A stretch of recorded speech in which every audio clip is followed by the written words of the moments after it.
beloved brethren. There is a question echoing in your spirit right now, not from the world, not from people, but from God Himself.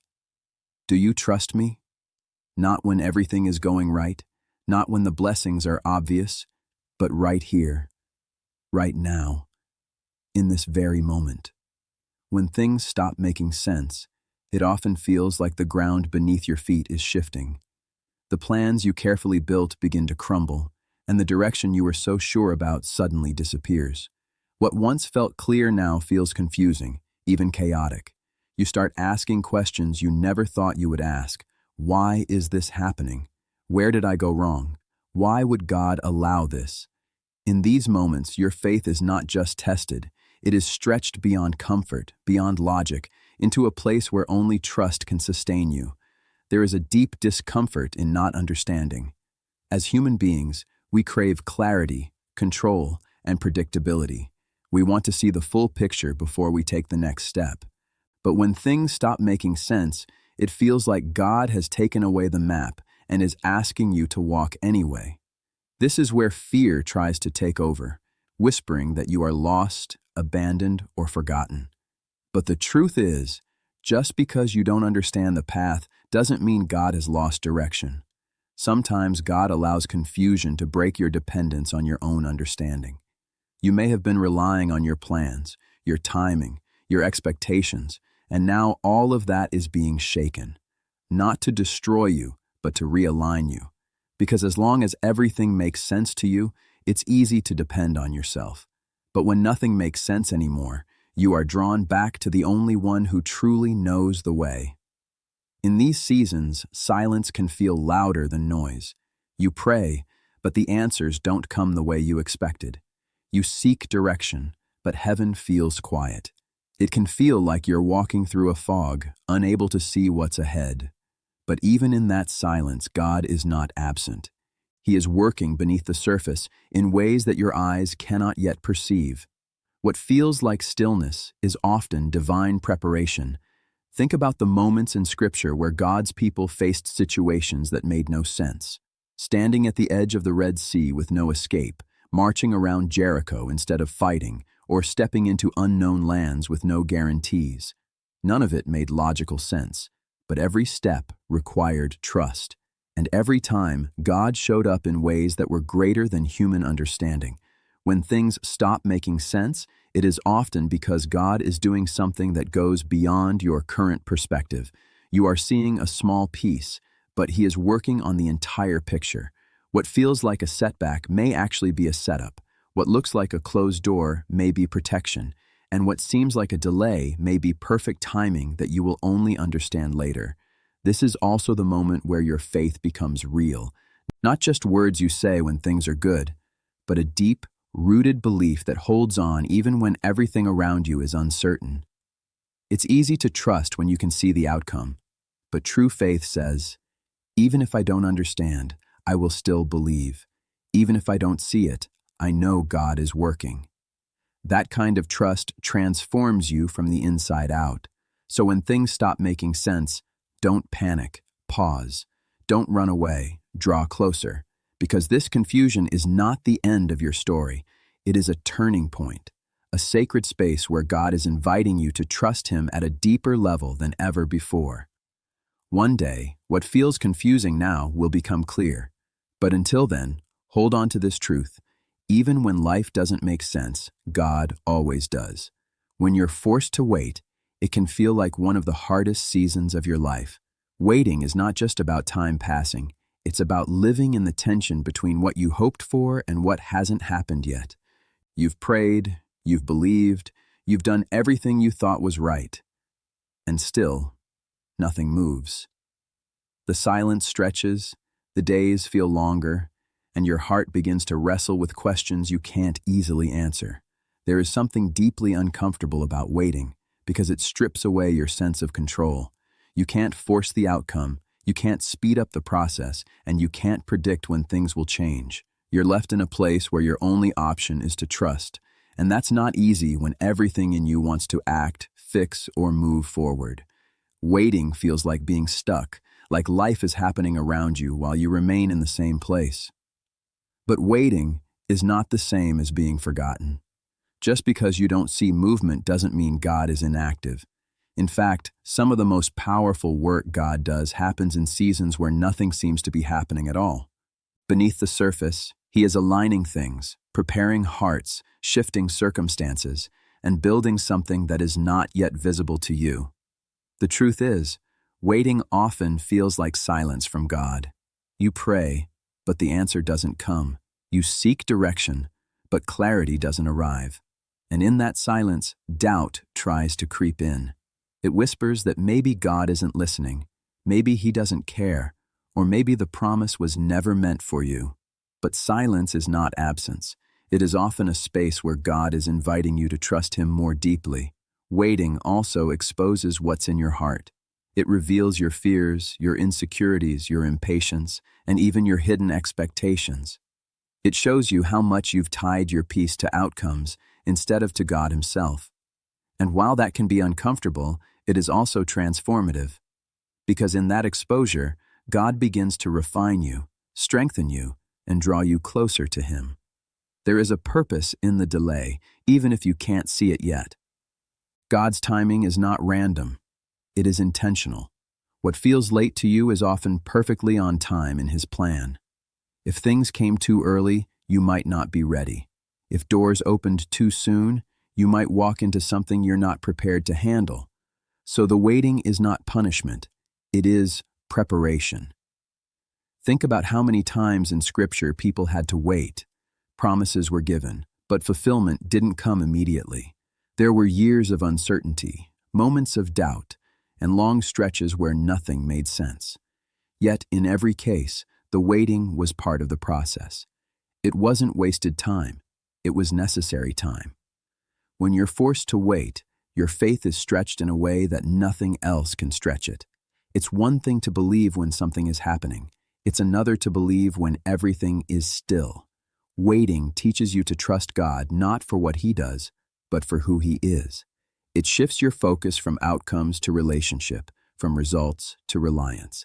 And in this season, God is doing a work inside of you. He is building patience, resilience, and a deeper sense of peace that is not dependent on circumstances.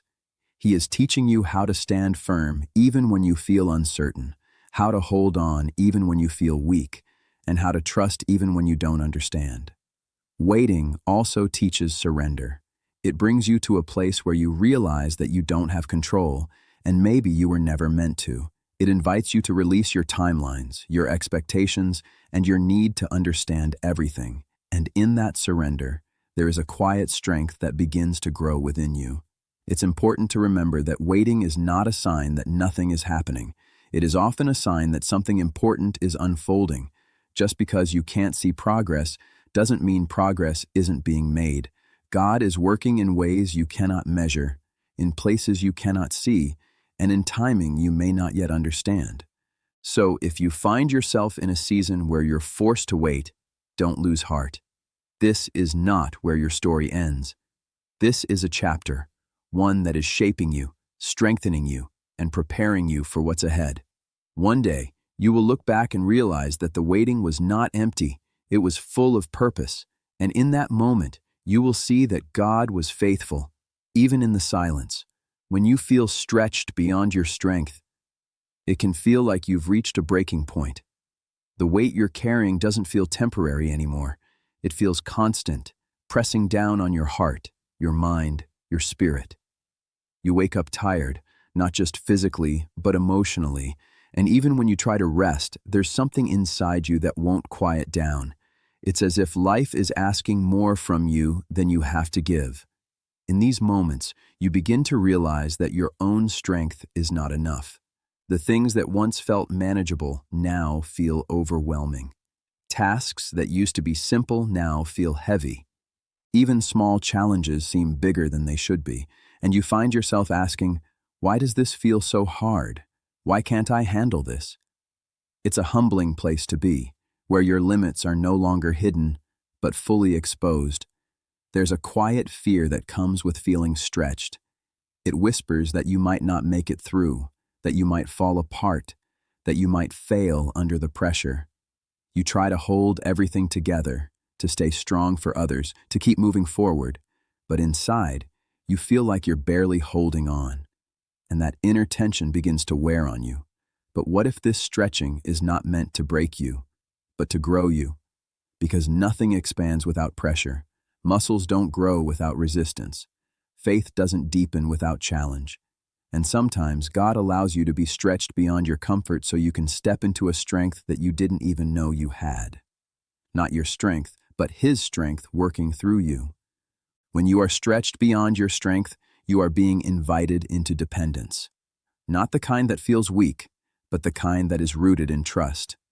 Because as long as you rely only on yourself, you will always hit a limit. But when you begin to rely on God, you tap into something that has no limit at all. The truth is, God never asked you to carry everything on your own. The weight you feel right now, some of it may not even be yours to carry. Expectations, fears, responsibilities, burdens from the past, they pile up until you feel overwhelmed. But God's invitation has always been simple.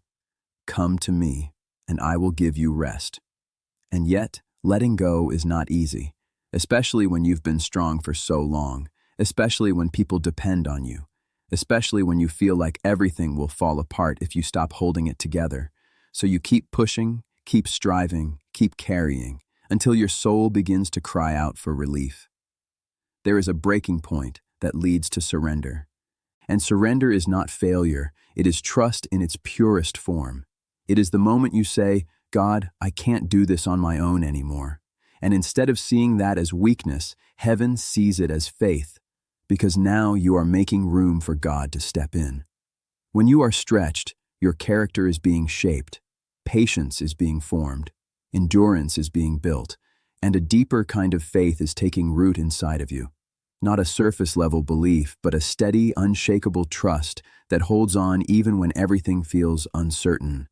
It's important to understand that God sees exactly how much you can handle. He knows your limits better than you do. And even when it feels like too much, He has not lost sight of you. He is not careless with your pain. Every moment of pressure has purpose, even if that purpose is not yet clear. Sometimes the stretching comes because you are stepping into something greater. New levels bring new challenges. Growth requires discomfort.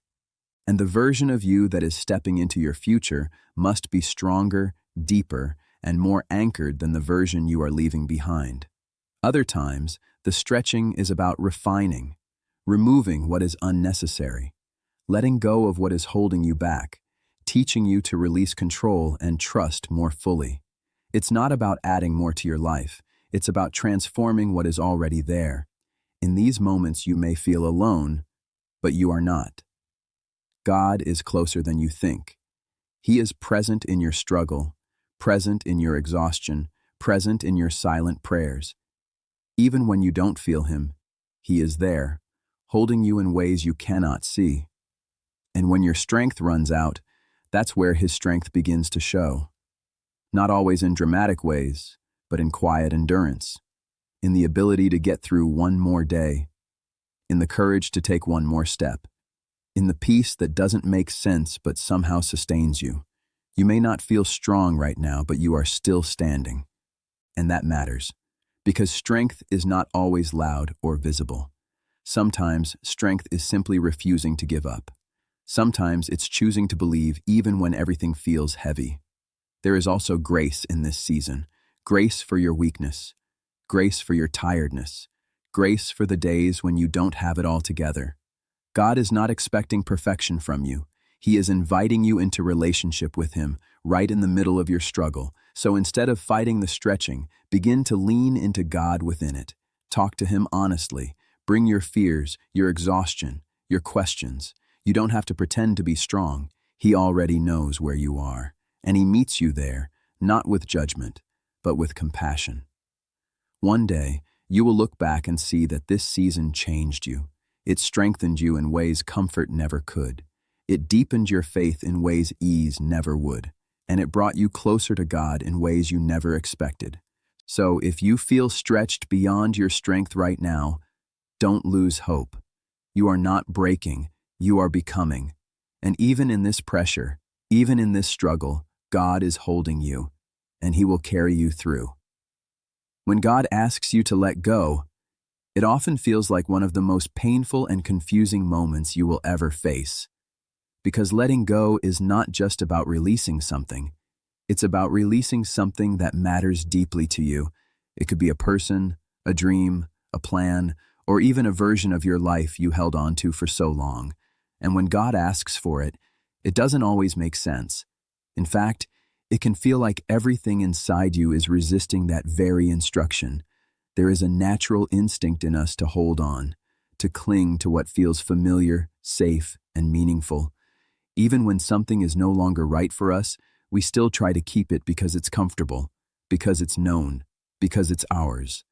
So when God begins to nudge your heart to release it, it creates an internal struggle, a tension between obedience and attachment.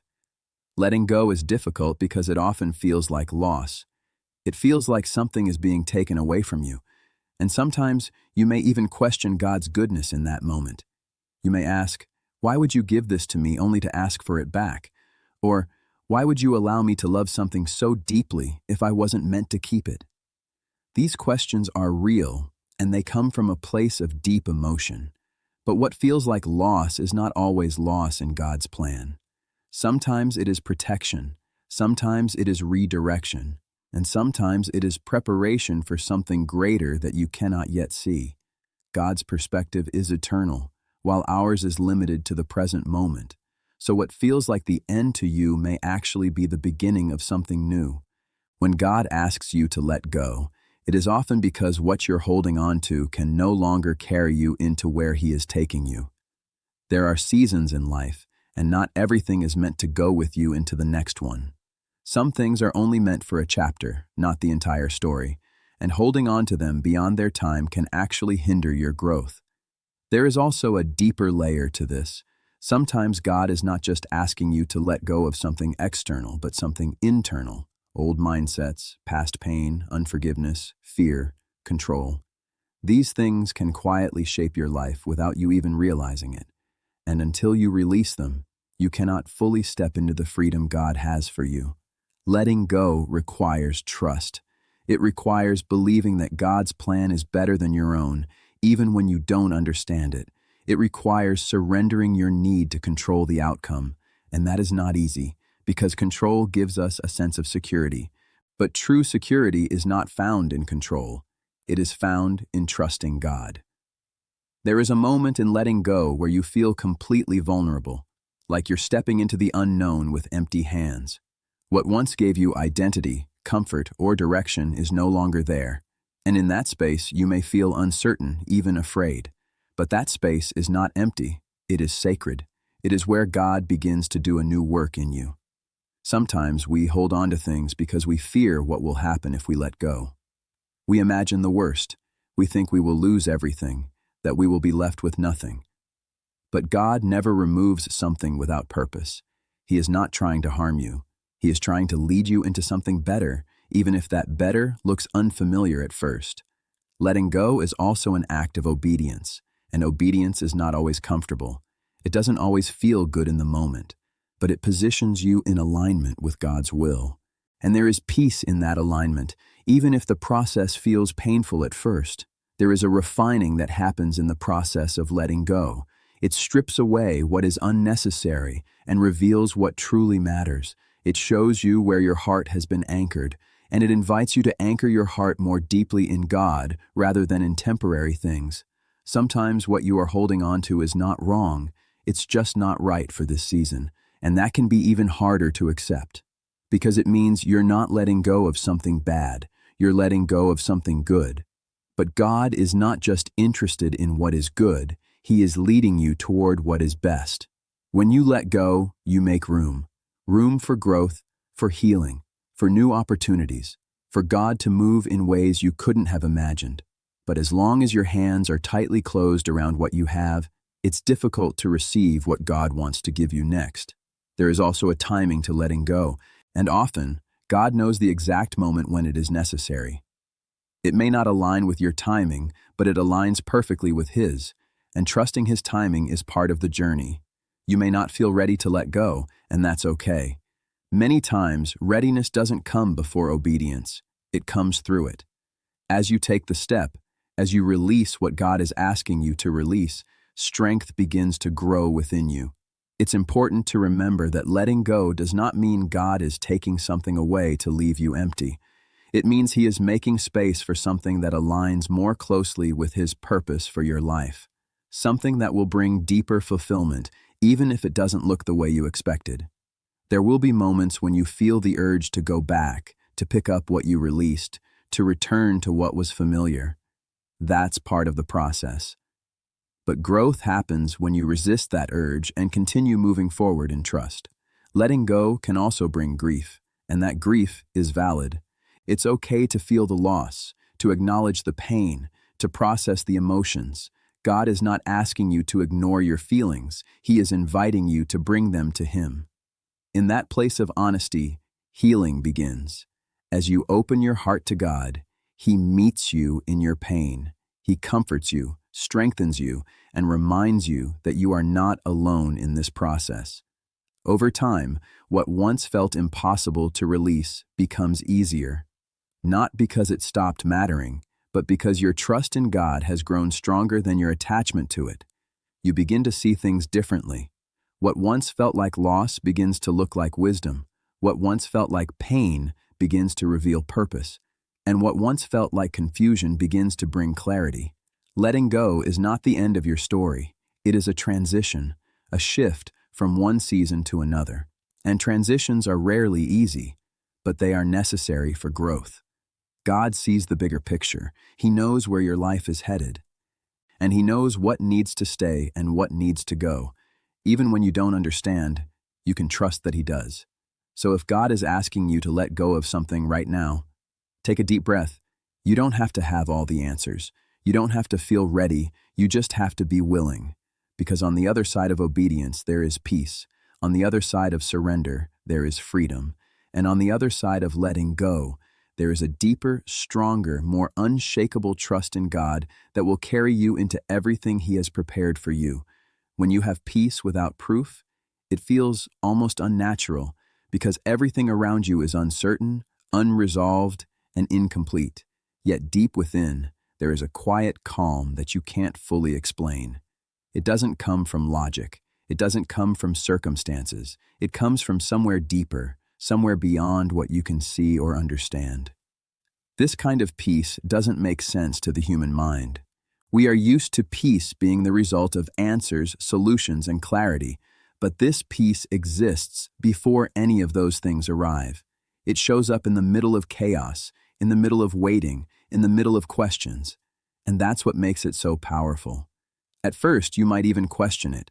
You might wonder, why do I feel calm when I should be worried? Or, why am I not as anxious as I used to be? It can feel unfamiliar, almost like something is missing, because you're so used to reacting with fear that peace feels like a strange new language. But this peace is not random. It is a gift, a quiet assurance placed within you by God, reminding you that even though you don't have the answers, you are still held. It is a sign that God is near, working in ways that you cannot yet see. Peace without proof is not the absence of problems. It is the presence of God in the midst of them. Your situation may not have changed at all, but something inside you has shifted. Your perspective is different. Your heart is steadier. Your spirit is anchored. There is a depth to this peace that goes beyond emotions. It is not dependent on how you feel in a moment. It remains even when your feelings fluctuate. You can still have moments of doubt, moments of concern, and yet beneath it all, that peace remains steady. This is the kind of peace that Scripture speaks about, the kind that surpasses all understanding. It doesn't follow human logic. It doesn't require visible evidence. It simply exists, holding you together when everything else feels uncertain. When you have peace without proof, it is often because God is asking you to trust Him at a deeper level, not based on what you see, but based on who He is. It is an invitation to rest, even when the outcome is still unknown. It's in these moments that your faith becomes less about answers and more about relationship. You begin to realize that peace is not found in knowing everything. It is found in knowing God. And that changes everything. You may still be waiting for things to shift. You may still be hoping for clarity, for direction, for resolution. But instead of being consumed by anxiety, you find yourself able to breathe, able to pause, able to rest, even if just for a moment. That rest is sacred. It is not laziness or denial. It is trust in its purest form. It is saying, God, I don't understand this, but I trust you with it. And in that surrender, peace begins to grow stronger. Sometimes this peace will guard your heart in ways you don't even notice at first. Situations that would have once overwhelmed you no longer have the same effect. Thoughts that once led you into fear no longer control you the same way. It's not because the situation became easier. It's because your inner foundation became stronger. You are no longer easily shaken, because your peace is no longer tied to circumstances. This kind of peace also changes how you respond to life. Instead of reacting impulsively, you begin to move with a sense of calm and clarity. You're not rushing, not panicking, not forcing outcomes. You're simply trusting, step by step.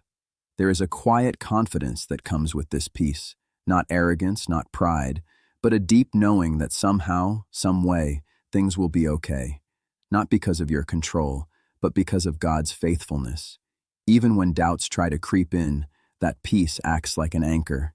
It holds you steady. It reminds you that you've felt this before, that calm in the middle of uncertainty, and that it was not misplaced.